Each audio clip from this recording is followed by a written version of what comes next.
depot. As thunderstorms move over the water, boaters can expect gusty winds and high waves.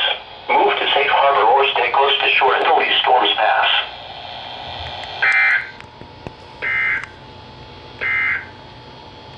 A special marine warning remains in effect until 8